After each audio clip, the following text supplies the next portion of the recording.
Welcome back viewers to our channel. So in today's video we will see how to install the Snapd plugin in Debian so that user can install his favorite application snaps from the Snap Store. So first of all, open your terminal, type sudo apt update, give your sudo password, then it will first update the repos.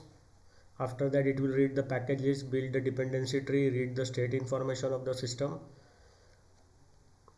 Now you are ready to install the Snapd plugin. So type sudo apt install snapd. So it will show you that following packages were automatically installed and no longer. So only yesterday I had updated my kernel from 5.10, that is the stable kernel, to 5.14 from the backports channel. So now it is showing me that if you want to remove the following packages regarding the Linux headers 5.10 and Linux kbuild 5.10, you can remove them. So use sudo apt auto remove command to remove them, and the following new packages will be installed. Snapd, it will require 13.33 MB of archives to be downloaded. After this operation, 56.4 MB of additional disk space will be used, that is 13.3 MB will be deflated to 56.4 MB. So it will download the Snapd plugin from the Debian Bullseye main repository.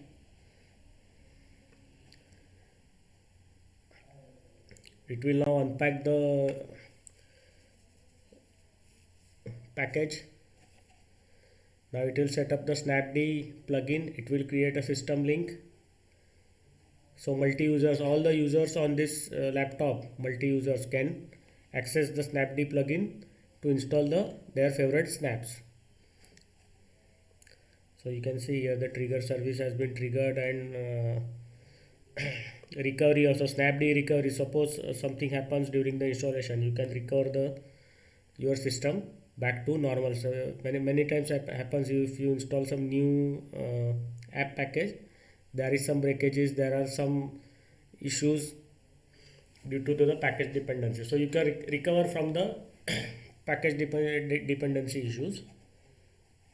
So Snap seeded service is starting.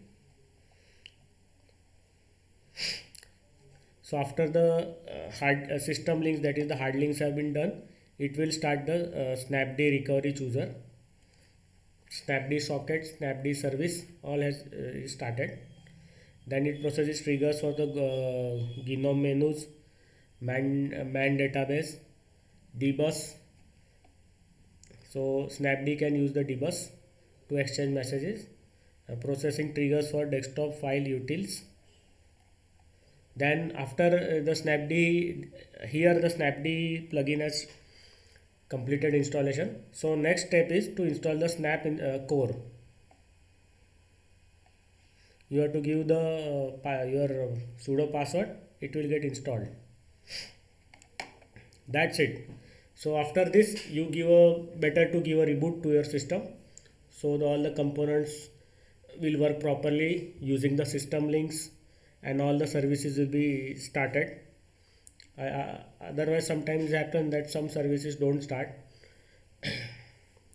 Then you will think that the installation was not done properly, and some package is missing, some dependency is missing, but it is not like that. You have to always reboot after installation of new package. Thank you very much. Do subscribe to our channel. Do comment. I am seeing that very less comments are there.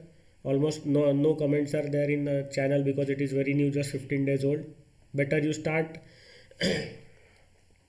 commenting. Let us interact. Let us do our best to give you more and more valuable videos. Thank you very much. Bye. See you.